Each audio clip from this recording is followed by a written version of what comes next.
All right, good evening, everyone. Good evening, and welcome to the ELS series. We're super glad to have you in, and I'm extremely excited because I know it's about to be a great session. So if you can hear me, please indicate. You can send an emoji or anything of the sort, just to make sure that I'm audible. So if you can hear me, just send. All right, so I'm seeing a couple. Thank you. So my name is AB Kombowedu, and I'm going to be the moderator for this conversation today. And as we all know, we're going to be having a guest on today's series. So the Evolving Lawyer series basically is a series that recognizes the fact that the legal profession, as with most professions in the world, is shifting rather. And, the traditional path for go to law school, go work in a firm, or do litigation or traditional corporate law is not really appealing as it used to be. And there are people who are springing up today with multiple interests. So we are embarking on this journey to ensure that we are capturing all sides of the conversation. So is there a size of people, is there a population of people who are interested in other areas that is not traditional law? If they exist, then let's have a conversation with them. Let's see what are the pathways that we can explore in our own personal journeys as well. So today we're going to be joined by Kofoworola Eze, and she's an amazing guest. I have had the opportunity to be on another event where she spoke, and it's an interesting perspective that she brings, and she has been in the entertainment industry. So today's topic is beyond traditional legal paths, opportunities in tech, media, and entertainment. So Kofo, if you can hear me, please indicate so we can jump right in as well.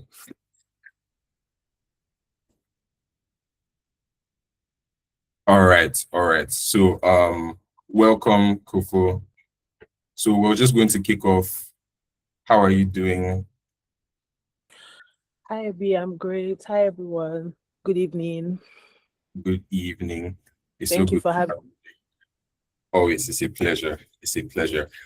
So let's dive into the conversation. So we're just going to get into your journey as both a creative and a legal professional. So what has that been, like for you over the past couple of years, navigating these sides of you? Because I'm sure that there's people here who are, they have interest in other places, much like I do, and they want to know what this journey can look like. So what has your experience been in these industries? Okay. Thank you once again for having me. Um, I am really excited to, be in conversations like this, especially because when I started my career path, we didn't have a lot of this around.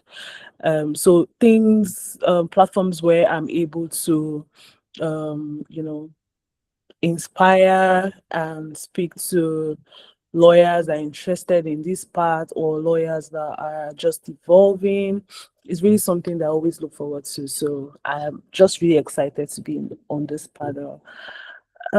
So a quick dive, or maybe I should just do a quick introduction before I go into the dive of what I do. Um, my name is Kofo Eze, and I am a lawyer, but I'm a lawyer that works in the creative industry. I work across music, film, and digital content, and I also handle an aspect of the music industry called sync licensing. Aside from that, what else? I also serve as a legal counsel for Africa for a music company called 1RPM. And the 1RPM is into music distribution, and it's also a music service company. Yeah. So Yeah. I just thought to also put that out there just for context. Okay, so my career, did not necessarily follow a straight line. Now, what do I mean? I, just like everyone, I went to law school, went to uni, went to law school. And for me, especially because I wasn't the lawyer that, or I wasn't the type of student that even wanted to study law to start with. Mm. I studied law because my dad said it was one of the good courses in art class. You know that time when you're in school and then you have to be between sciences and art. And I was like, Yeah. okay, what do they do in law, right? Or what do they do in arts class? Oh, you could become a lawyer. Okay, why don't just do law? That was how law, even studying law, started for me. So I was not even the type of student that aspired to come out of school and become something. I just wanted to just come out of it and face my life. However, when I was serving for a construction company where the whole idea of working remotely was just, this was before COVID anyways, but people were starting to warm up a bit to working remotely. So I had seen this what's it called now? I'd seen this advert for an entertainment law firm. They said they needed a lawyer that was just a young lawyer. And I was working at a construction firm at the time, straight out of law Mm. school. I was 7. I saw it, and to me, it just felt like another opportunity to make money. I mean, if I'm not going to be there physically, right, I would just be doing whatever it is that they do in entertainment. I didn't even know what that meant. Mhm. I applied, and I applied as every other person, and I just got it. Maybe because I knew how to speak, anyways, because I'm not sure I knew what I was saying, right? And I got it. And when I found myself in the industry, it so happened that the firm where I was working for was representing Mayor Kun at that point. Mayor Kun and Davido's, they were just, it was just at that point that they really started their relationship. So Mm. I started off working in that type of industry at that point in time. And I was also, the firm was also representing Omale. Omale too was just about to kick off his career at that time. Mm. So it was exciting, right? And I was doing this alongside the other ones. But to be honest, I didn't really I didn't really understand what was going on in the industry. So I wouldn't say for sure that I was enjoying it. I just know I was doing it. And also because it didn't seem stable at the time. Hmm. As a young lawyer that was barely out of, law school, I was asking myself questions. My mates were working in banks, they were working in law firms, and I'm just here trying to work with one artist, work with a record label. It didn't seem stable to me. So I'd done that for like 2 years, and I just told myself I was going to go back to what I knew, which was, the regular, I don't know, litigation or corporate law practice. Then I got a job at the bank, and I just abandoned entertainment completely because, like I said, it didn't seem stable to me at the time. We didn't even have all of these structures. I knew one or two people that were in entertainment law, but it felt like, how an artist is trying to create music back and forth every year and then it never blows. That was how it felt like for me, because the opportunities were very thin. So I didn't think that I could even excel rather in that industry. So I started working in the bank, but I only worked in the bank for 6 months. I was going through, I think it was Instagram, and I saw a colleague of mine put out a post. And when I saw that post, something in me it was just like a thought I had that said, before, if you look at this, I mean, if you look back in 5 years and you see some of your mates that you left in entertainment, Mhm. doing really well, acting life, how would that make you feel? I think it was just Feel. what I heard in my head, and I just dropped my resignation letter at the bank, reached out to my mentor, who is now my mentor now, reached out to him, told him I wanted a chance back into entertainment. And that was it. The rest, they say, is history. Mm. So yeah, that Wow. has been Wow. my story. So you could have turned your back on entertainment at some point in time. Oh yes, I could have, because there wasn't, even now that, I mean, it's just beginning to shaping up, but at the time when I was there was no Yeah. structure. So yeah, so it was something I could have given up on. Yeah, I think I appreciate the fact that you said that, because it's a Mm. concern that a lot of people have, Yeah. where it's looking like, do I leave where I'm at, or do Mm, I leave something that's a lot more stable, mhm, right, in pursuit of something that could be stable or something that's just volatile? I think that's the mm, general perception concerning the arts and concerning the creative industries. That it's not very sure, stable. So mhm. from what you described in your own experience, and maybe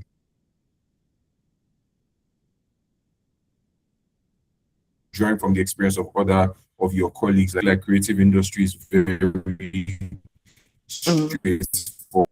All right. So I was saying that the conversation regarding stability, job security and stuff like that is a big concern for people who are younger in their careers, or people even still in law school, or law students who think about going into entertainment. So the volatility of it is a bit scary looking into the future. So how, drawing from your experience and maybe from the experience of your colleagues as well, how would you speak to that in terms of following something that you feel like there's something in here for me?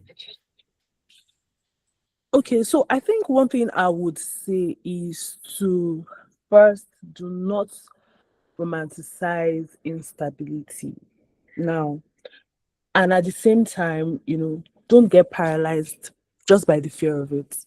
Mm, The truth is that nothing is even certain, because I mean those traditional law practices, or the, so to speak, stable professions that we all know, anything can happen at any time. And, and absolutely, another thing to also note is that being stable is just a thing of the being stable is just it's a mind thing. mm, And another thing I also want to put out there is times have also changed. So before now, you couldn't maybe point out at, 3, 4, 5 lawyers or 10 lawyers that were doing entertainment in Africa. yeah, However, now there are quite a number of us that have done this and are doing this successfully and are thriving in their careers. So there's precedence.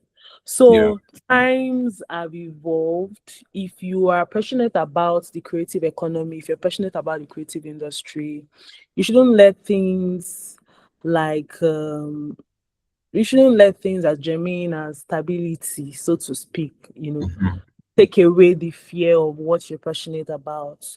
But that is not to say that you should not strategically, maybe do the right thing. For instance, earlier on in your career, aspire to work in places like a law firm. okay, Because I would always say, law firms would give you stability to start with. So before you even say you want to go in house, you want to work with a firm, or you want to work with a certain type of company or whatnot, work for firms. So you mm, would have discipline. You will be technically grounded, because law firm they expose you to diverse clients. So you're able to deal with real life situations. You're able to be very intentional. And over time, you're accumulating not just knowledge now, but you're accumulating skills, you're building relationships, and this is like the foundation of what you need, right? When you're yeah, trying to pivot or do any or niche down or whatever it is that you're trying to do in the industry. Yeah, so and I think there's something I would always say, which I don't always shy away for. If you really can think about something, like if you want to do something, if you think about it, God just has a way of bringing it to you. I'm a Christian. For those that believe in God and Jesus Christ, for me, that's what I believe in, and I yeah, believe that if you really want something, God always has a way of, bring, as long as you put it in the world, God always has a way of just bringing it to you. Where I work currently, or the type of industry I work currently, where these are industries that I've written down in my notes, a couple of years before, kind of position I wanted to, oh, these were things that I've done a couple of years before that I yeah. manifested and worked towards. So, yeah. Mm, okay. Mhm. So I think that's it's a lot more comforting to hear. Yeah, And yeah. but at the same time, so I think this can also like drive us into the conversation about like a niche, right? Yeah. So at what point do you then say I'm an entertainment lawyer, or I'm a media lawyer, or I specialize in finance, right? How early is too early? Is it ever too early to specialize, or what advantage have you found that describing yourself within a particular industry gives you? Hmm. So, to be honest, I would always advocate for not niching down early. When I mean early, early is not is earlier than you think. It's not Yeah. necessarily. So when I mean early, I'm not saying um maybe 5 years or whatnot. What I'm saying now is, try to explore straight out of law school. I know there are some people that know what they want from the get-go. Like personally, I know people that are currently in law school now or are straight out of law school that are already reaching out to me, reaching out to some of my colleagues, want to, just go straight into it. While I Mhm. get it, while it's very important, laws are interwoven and Yeah. there's so much intersection in our laws. And the truth is that, like, it's not really like, I know that time is in quotes going, but it's not really going anywhere. Like, take out time, explore as much as you can, because you Yeah. never know. You might think that you want to do entertainment now, and you just realize that you don't even want to do it. It might just be because the industry sounds, Okay. exciting. Oh, I want to be an entertainment lawyer. Oh, I want to work in music. you know, I want to work in film. And it sounds exciting. And you might think that that's what you really want to do. And you might not want to do it. I, for Mm. one, if I had not explored several industries, I wouldn't now find what I wanted to do. Yeah. Right. And the truth is, working in different industries also helped me because I used to do a lot of finance before. And while I was working at Ebony Life, before I moved to where I was, at some point we were doing a lot of mergers. At some point we were doing quite a number of acquisitions. We were doing film financing, and my expertise came to play. So Yeah. at that point, because I'd had that prior experience, we didn't even really need to engage, an external lawyer to really help us do some of those finance, niche, because they were like basic stuff and which I had done previously where I was coming from.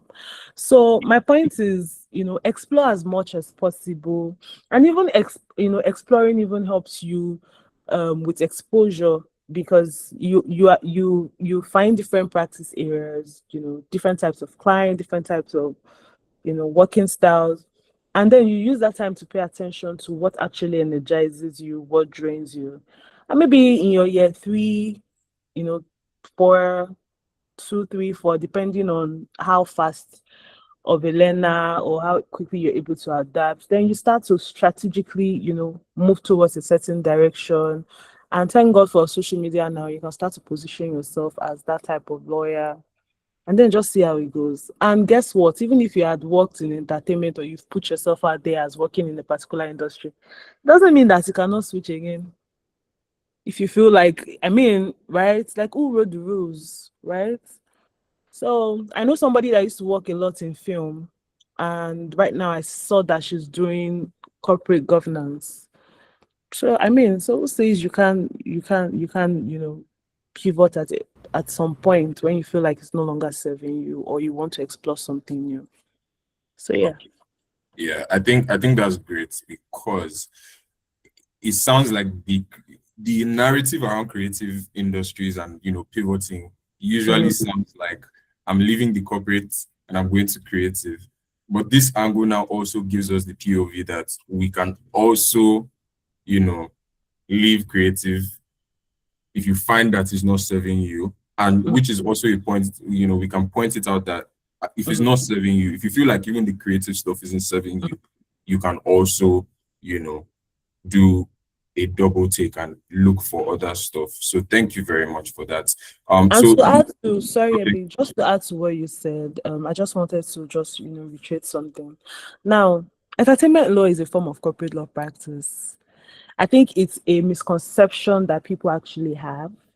Okay. when they think that maybe working as a creative, maybe it's a less serious industry, or Mm. it's really not. But it's a lot, because we're talking about intellectual property, we're talking about corporate structure, right? We're talking about contracts, we're talking about technologies, we're talking about even regulations and all of these things, dispute resolution. So it's a whole lot. It's a whole lot of ball game, and it's corporate law practice, but it's just, a type of it. So it's not less serious or creative. I know that there's a way it's been perceived, like, okay, it's not just entertainment, or it's not just, but it's a whole lot.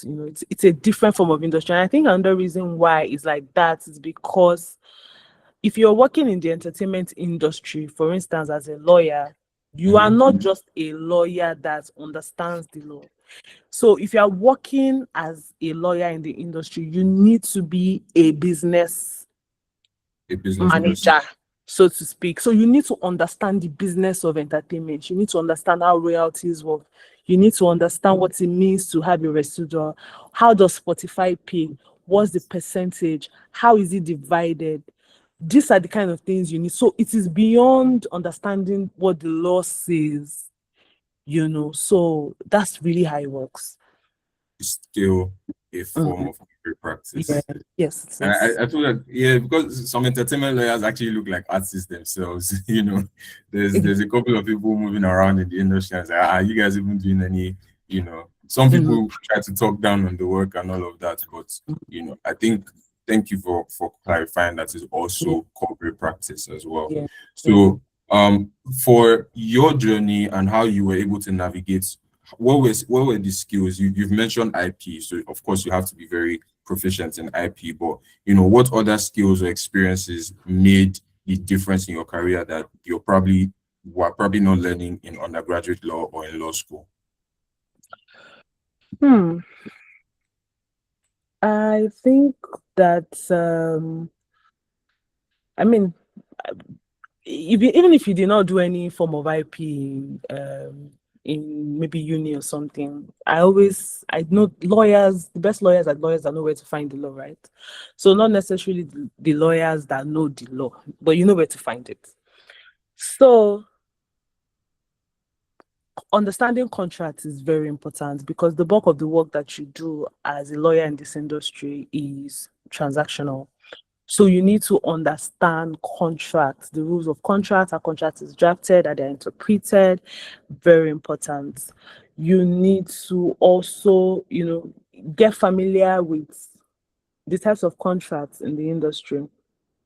Um, Secondly, I think you also need to, if there's something that is important in the industry, because it's showbiz. So if you're a person that naturally speaking in public is something that it's not your, uh, it's not your, what's the word I'm making for now? Like a It's not your 40. usual, it's not your forte, or it's not your Mhm. element. You are not in the right place. So, because guess what? Before I started, and it was something that I wish I learned earlier on, to be honest, because Mhm. when I started out, I was a very, very, very, very, I still feel like to some extent I'm still a bit, maybe just I'm just starting to just come out more.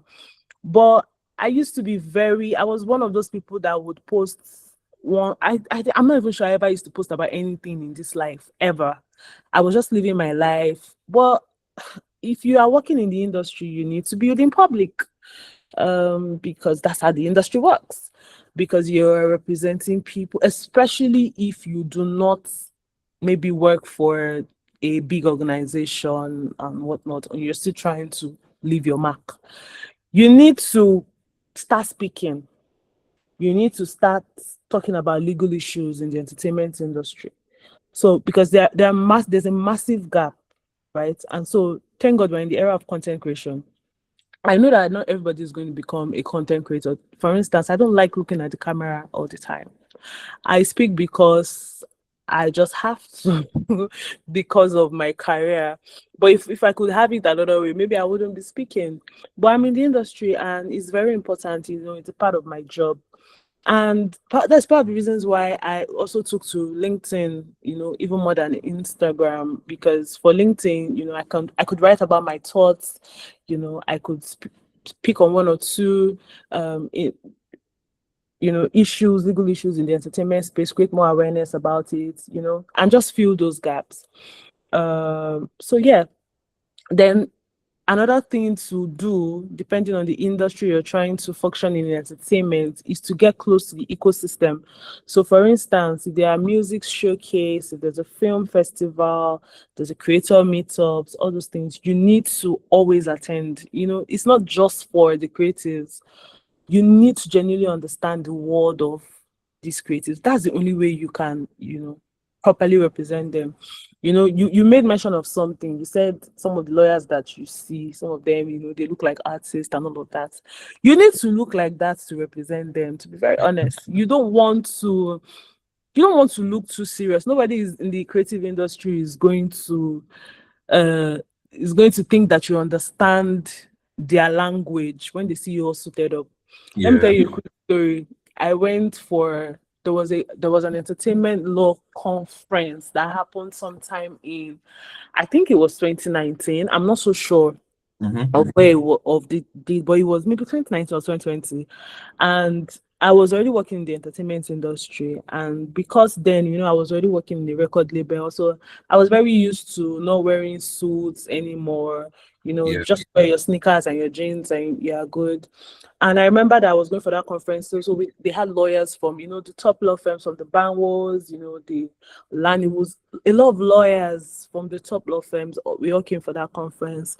And immediately I stepped into the room, I knew that my colleagues were there Yeah. because they were all suited up. Suited up. Yeah. And I was like, are we not here for entertainment? What's going on? And so when I looked around, I saw some other girl, I think I saw like two other people that looked like me. And so I went to meet them. I was like, oh, where do you work? And then I realized, oh, this person was even already working in one film production company. And so I was like, oh, I know for a fact that you people are my people. But these other ones, they want to understand what's happening in the industry. Because why are they putting on a three-piece suit for an entertainment conference? So yeah, that's just how it is. That's how it works. Mm. So we also have to look the part as well if you're looking into those industries. But now we've also seen that your career has, by every standard, gone global in terms of where you work right now. So for a person who's trying to build a career that's is trans boundary, cross border, how do you what steps would you say that you took, and what steps can we start to take in order to position ourselves for global opportunities as well, or to get global exposure? Okay. Number one is God. And the God factor, I never take it away. So number Yeah. one.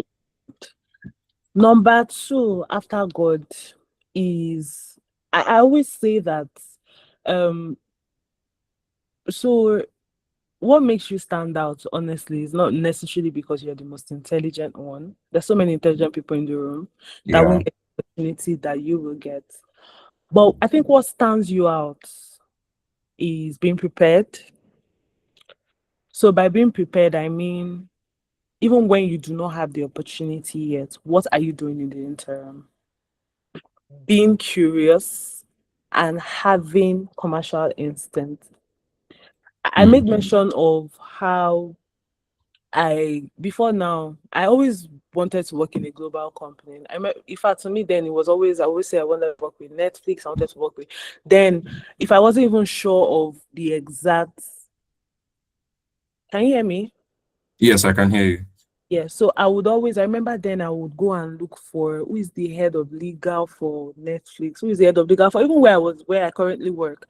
I would check, Yeah. what does this person have, or what did the person have a master's, or how did this person get to this place? I think another thing that always used to give me ginger was because I would see that, oh, some of them were like maybe Chinese, they were black. I'm like, oh, so you see, so I have a chance because this person is just like me and all of that, people of color. So yeah, you have to be curious, you need to be prepared. And, you know, if you are trying to also build global exposure, I would say you should start with the internet right now. It's easier. If I wasn't, putting myself out there, my company would not want to work with me. They would not have seen me as somebody they could work with, right? I was putting myself out there. I was positioning myself as someone that understood the African legal market, right? And, positioning, just meets preparedness, and that's just it, right? And so publish on platforms like LinkedIn. LinkedIn really helped me, to be very honest. LinkedIn really, really, really helped me. So, leverage on platforms like that, become Yeah. a thought leader. Yes, become a thought leader, being known for it. And, also develop like a perspective on African markets. So there's so much research that can be done out there. There's so much gaps that can be filled. The truth is that the people in the diaspora or the people in the international market do not understand our region like we do. Somebody spoke to me one, especially this industry. I don't know about any other industry, but somebody had reached out to me and was saying, Kofo, do you think I should, maybe relocate, maybe take the New York bar exam, and start work there and all of that? I mean, that's awesome. That's great. But I remember I also told the person that, I mean, you could do that. It would afford you more opportunity, to be fair. However, there's also a perspective that you bring as somebody that understands your market to the international audience. That the person that is a lawyer in the international market does not necessarily understand. That's your own uniqueness. That's what you bring to the table. So it depends on what you actually want from your own global visibility. Are you trying to put your own continent on the map, or are you trying to blend in, go global and just go global and that's it? So it Yeah. depends on what you actually want. Are you going global because you are trying to also like make your continent global? Do you get where I'm coming from? Yeah, I So understand. so those are like the perspective. Those are the things that you need to look into. So just become the person that can explain your market authoritatively. That's like one asset that no other person has. Like I no understand. other person, they do not I can tell you for a fact they do not understand your market as much as you do. So position yourself as, if you are putting out content, position yourself as somebody who understands this market, and just watch yourself excel globally, and then look for opportunities. Don't say, oh, because you are positioning yourself now and so they will come and We meet you. come to Oh, you. yes. That might not necessarily be the case. Look for opportunities are everywhere. I was speaking to a colleague just some days back, and she was telling me about one World Bank grant for some people that build one AI tech, and I'm like, where are you people seeing all this information? What do Yeah. you mean AI tech? Like, and since you mentioned that AI music tech to me, I've not slept. I've not been able to eat. I've been thinking. I've been researching. So yeah, that's just how it works. Thank you for that. I think with the point you made about, are you trying to go global as a person, Mm-hmm. or are you also trying to put your continent on the map? So I Yeah. think I'm also trying to articulate that in real time. So I think that can look like the person who is career focused in terms of they want personal achievements for themselves. But I think Mm-hmm. that the work that you're doing is also developing the jurisprudence on entertainment law as well. Exactly. Right. So I think that's a very interesting angle to approach it from. So the Mm. work that you're doing, I mean, you're going to be serving your career, but at the Yeah. same time, you're developing the industry with the work that you do, as Yeah. opposed to maybe just going and joining a firm outside the country and just, Exactly. So, becoming. but whatever works, though, what you want, whatever it is Yes, that, yes, yes. yeah, Yeah, yeah. So let me take it back, and instead of saying as opposed to, I'm just yeah, put them yeah. like two different sides. Yeah. So I think that's great. So also to the audience, if you have any questions or anything you want to say, you can send in the chat box, or you can, raise your hand and you can take live questions as we begin to wrap up. So now to you as a manager of people, what do you look out for in a younger lawyer when you want to hire, or when you want somebody to work with you on your team, or a younger person, right? What do you look out for, especially with the unique skill set we're looking at in this industry? Hmm. Phew. I think. Hmm. I think I like curious lawyers.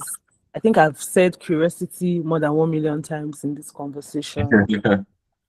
I love curious lawyers. There's somebody there's a babe I know. I don't know if I've never told her this. I don't even know if she's on this call, but she's in law school. She's always asking, so it's not just about asking. You will know she has done her research. She needs clarification, or she Yeah. wants to know this, or how do you do this? How do you so I'm very interested in curious lawyers. Now, I also like people that if I were to hire someone, I would also like somebody that is very not necessarily the smartest, right? But the person that knows that has good people management. So it's easy for you to, be in a room, have conversations. I just think it's very important. And lawyers that also understand how to manage their time properly. Um, yeah, those are really what I don't I'm not one for I'm not one of those ones that are particularly concerned about grades Yeah. or what did you bring out. I don't know, but I feel or I believe I know it could be a thing, right? It could be a way to filter out, but I don't necessarily think that that's just it alone. I had people that had tutu in uni and came out with the first class in law school. Mm. So I don't really think that grades would, necessarily define what you do, or it could, don't get me wrong. Yeah, of But course. I Yes. also know that there are a lot of people that didn't have like the most, you know, the best of the grades, and they are really smart and they're doing really well, and they are very passionate about the job. They are very, very passionate about the job. Yeah. Yeah. So yeah, that's how it works for me. All right. Thank you for that. And my final question to you is that you should imagine you were face to face with Kofo of 6, 7 years ago, and she Mm, asked, a question mhm. about where she was at in terms of her career and all of that. What would you say to her? Mm, mm. I, I I would have told her to invested in relationships earlier and be Mm. very intentional, especially because of the industry. Relationships will take you further than what you know. So network earlier, genuine relationships, because the truth is that people can smell off when you just want to be a user. Yeah. So genuine ones, built on mutual respect, shared interest, and all of that. Because the opportunities that, like I keep saying, the opportunities that changed my career, they came from people, not necessarily applications. I think I would have also started posting early. I would have Mhm. started writing and publishing earlier. I would have started, sharing my thoughts about what I thought about my whatever industry I was earlier. Um, and I would have been less worried about things like taking the unconventional path, the uncertainty or the stability of whatnot. But I'm also grateful that I also listened to my instincts. And yeah, here we are today. Wow. And I So would also maybe tell her that time is just, everything works out with time. I know that there might be one or two lawyers here that are very confused. They feel like, oh, there's no time. Oh, I don't even know what I want to do. I'm not even sure where I want to start from. But it's just a matter of time. Like everything eventually works out. As long as you do not give up, everything eventually works out. So yeah. yeah. Yeah. Wow, thank you very much for that. Thank you for your time so far. So I also want to give space in case anybody has any questions. I'm going to give like a minute or two in case if you want, you can raise your hand to ask. If not, we'll just hand over to the convener to take our vote of thanks. But if we don't have any questions, I will proceed to um thanking you. Actually, thank you very much, Kofo, for this, for your time today. This was really, really great. I'm sure that people like myself who are in these spaces have a lot more clarity, and it's really, it sounds like a really great encouragement for the future as well, especially what you said about what you would tell yourself. So thank you for your time, and thank you, and wish you all the best in your career. So I would be handing over to Lois, who's the convener of the Evolving Lawyer series, for her to take her vote of thanks. All right.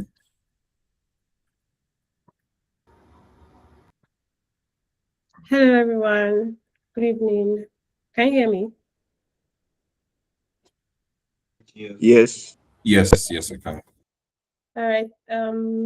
Kofo, thank you so much for honoring our invitation. Like, I just reached out to her on LinkedIn, and like she didn't even like, it was so smooth from the time I reached out till she responded and everything. It just shows us that people like her are very passionate about not just their own career growth, but also helping the younger lawyers to also figure it out. And then this has been a very insightful session. Like, I'm not even in the entertainment space, but things that you have said would still apply in our different aspects and our different career journeys. So I want to thank you very much for like being here today and honoring our invitation. And I'm sure that I speak for everyone when I say that this was really insightful. And then some things, many things you've said here are going to help us even as we progress in our career journey. So, with regard to question, I don't think that people is it that everything she said we understand it. If you have any question, please raise your hand. You can ask. We still have a little bit of time. Like, we're working with time. We want to make sure that by 6, everyone is out of here. So if you have any question, you can ask. Well, I particularly have a question with regard to work-life balance. I know you mentioned a lot and about curiosity, putting in the work, God, and everything. But then, in terms of work-life balance, okay, Adetutu, I would come to you. So, in terms of work-life balance, what would you say, like, for someone who is trying to build their career, also trying to build a brand on the side and still trying to stay fit, trying to do a lot of things at the same time? Like, how would you advise, or how do you manage your time? How do you manage everything to make sure that it doesn't feel like you're falling apart? Because personally, there are times when it feels like everything is just overwhelming. So with your experience, and you've been in the game longer, so how would you recommend that we manage our time to ensure that we don't feel burnout or breakdown? Okay. Thank you very much for your kind words as well. Um, hmm. So I haven't even figured it out. I have not even figured it out. So sometime last week or 2 weeks ago, I think I didn't even show up for 2 whole weeks, and I was okay. I told myself it was okay for me not to show up. And when it was time for me to show up again, I didn't think it was necessary to give any ground entrance or announce anything grand, not to put so much pressure on myself. I just came back again because it's okay to take a break. I can always come back when I feel like, okay, I feel better. But I think that the problem now lies in when you don't like pick yourself up after a while. I'm not going to try to pretend like these things are easy, and also for women, I'm not trying to downplay men, right? But then, also as a woman, there's so many things take up our time, from work, your 9 to 5. Some of us, we try to build our brand. I'm also building a brand apart from my 9 to 5. um and that is also there. There's also family. I also want to look good. So it's a whole lot. But what I try to do is I just don't give excuses. When I start to think about the process of doing something, then I know that I failed at that thing. So I don't know if that makes sense. So if I want to do something and what I first start to think of is okay, so how do I now go about it? I'm not going to do it. So for instance, if I want to take a walk, I just stand up and go and take a walk. Like I don't start thinking about things like, oh, when do I pick up my how do I pick up my shoes, for instance, or where do I wear my, I just go. So if I tell myself I'm going to post, for instance, because I have my 9 to 5 that I need to concentrate, and sometimes work can be so draining. So for instance, for things like post, I schedule my post. I tell myself, okay, I'm this new week now, like I'm going to maybe post 4 times, 3 times a week. Consistency is not necessarily every day or every hour. It's just consistently showing up, based on what consistency means to you. So if I tell myself I'm only going to post for 3 times this week or 4 times this week, I schedule my posts, and I just, it just makes it easier for me. So I'm not thinking too much about what I want to put out there or how to go about it. And also because sometimes I comment on things that happen, even though I try not to put so much comments or try to give so much public opinions about some things that happen because of my position in the where I work as well. Because sometimes if you give a lot of public opinions, especially when you are in an employment like that, it might look as like you are saying the opinion of the company or whatnot. So you also need to be very careful. Yeah, but so that's how it works for me. I just try to, I know my time. For instance, I'm lucky to be working in an organization where I don't have to go to work every day. So I think that also helps because my work is hybrid, so I don't go to work every day. So I try to utilize my time as much as I can. On days that I don't have to go to work physically, I'm a morning person. So if I wake up early in the morning, do my prayers, work out, I just go straight to work. By 1, I'm almost done with everything that I need to do because I started working as early as maybe 7. So before 12, when I'm actually done, and later in the afternoon, I'm doing other things, except, I get work or, or whatnot. So I'm a morning person.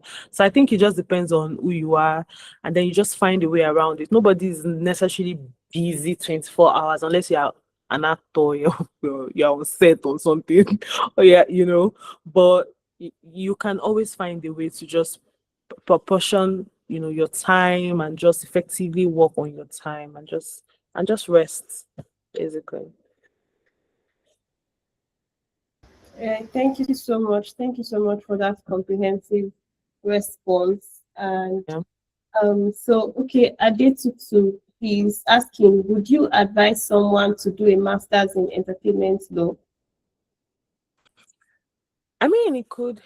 Well, I'm still thinking about it. I have a master's, but it's not in entertainment law though. But I I was thinking about it myself, whether it would in Nigeria, I don't know if it's really, it depends on where you want to work.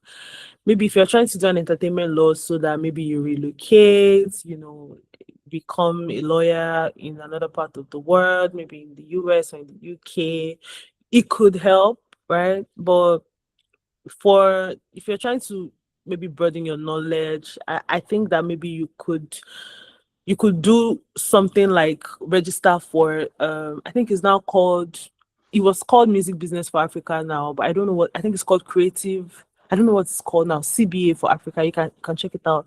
So you can do like courses like that, to have more knowledge, and it's actually well recognized. You can have a master's in entertainment law, like it's actually not a bad thing. But whether it would really, in Nigeria, I'm not sure what that would do, but it can create more opportunities for you outside Nigeria.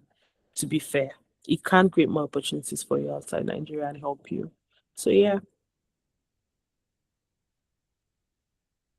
All right, thank you so much. Adetutu, I'm sure we've gotten enough response to your question. So this is 5:57, and we would like to keep to time.